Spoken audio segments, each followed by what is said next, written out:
Bismillah ar-Rahman ar-Rahim. Frères et sœurs, imaginez ceci, une femme honnête, pieuse. Elle élève ses enfants, elle respecte son mari, elle n'a jamais failli.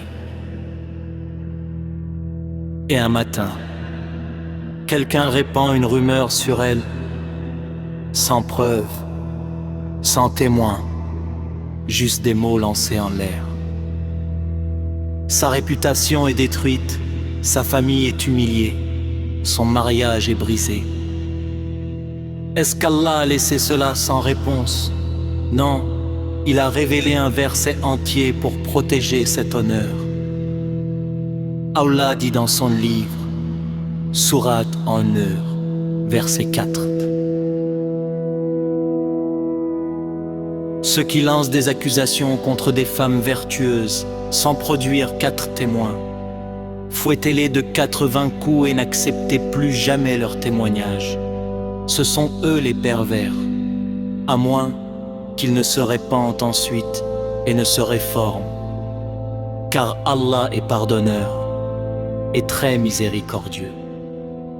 Ce verset s'appelle en arabe Ad-Dal-Qadh, la peine pour fausse accusation. Et il est l'un des plus puissants mécanismes de protection de la dignité humaine que l'islam ait établi. Première leçon, l'honneur en islam est sacré. Le prophète, paix et salut sur lui, lors du sermon de l'adieu a dit, rapporté par Al-Bukhari numéro 17 Fatan Smith, votre sang, vos biens et votre honneur vous sont sacrés. Il a mis l'honneur au même niveau que le sang et les biens, attaquer l'honneur d'un musulman. C'est une transgression aussi grave que de porter atteinte à sa vie ou à sa propriété. Et Allah ne laisse pas cette transgression sans punition. Deuxième leçon, la charge de la preuve est sur l'accusateur, jamais sur l'accusé. C'est ici que le verset renverse totalement la logique humaine habituelle. Dans beaucoup de sociétés, quand une rumeur circule sur quelqu'un, c'est à cette personne de prouver son innocence. Elle doit se défendre, se justifier, convaincre les gens. L'islam fait exactement l'inverse. Tu accuses. C'est toi qui prouves, 4 témoins oculaires qui ont vu l'acte lui-même simultanément sans aucun doute possible. Et si tu ne peux pas produire ces 4 témoins, c'est toi qui reçois la peine, 80 coups de fouet, et ton témoignage est rejeté à vie. Al-Qurtubi rahimahullah explique dans son tafsir que cette condition des 4 témoins est intentionnellement difficile. Elle ne cherche pas à faciliter la preuve du zina. Elle cherche à protéger l'honneur des musulmans contre les langues malveillantes. Troisième leçon.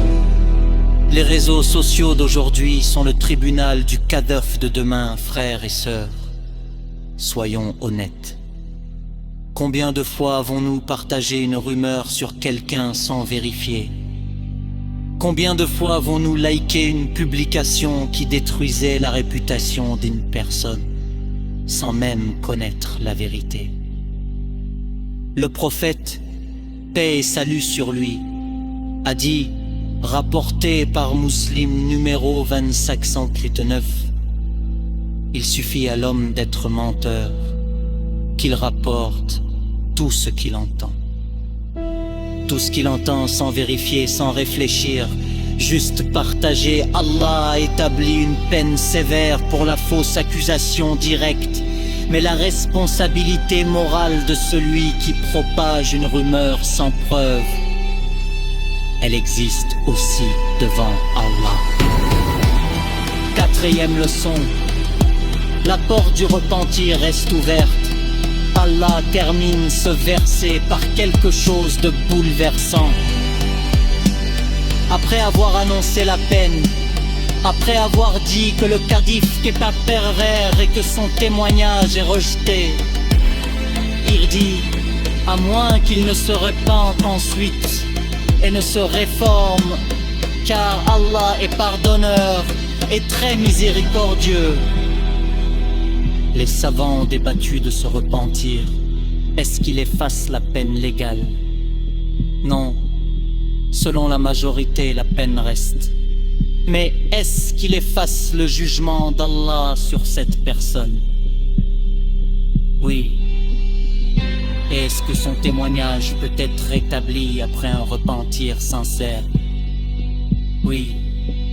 Selon l'imam Ash-Shafi'i et Ahmad ibn Hanbal, Allah punit.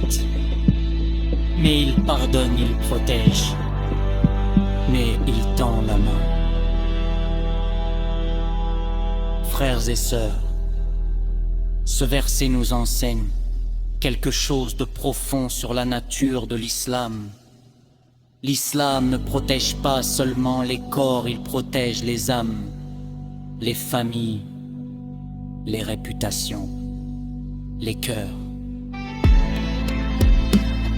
Dans un monde où une rumeur peut détruire une vie en quelques secondes, où un screenshot peut briser un mariage, où un commentaire anonyme peut pousser quelqu'un au désespoir, ce verset est plus actuel que jamais. Avant de parler, demandez-vous, est-ce que j'ai 4 témoins? Est-ce que je suis prêt à assumer devant Allah ce que je vais dire?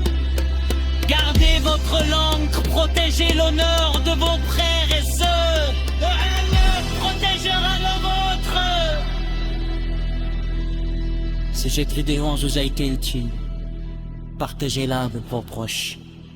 C'est une sabaka jaria pour vous et pour moi. Jazakum Allahu khayran. Assalamu alaikum wa rahmatullahi wa barakatuh.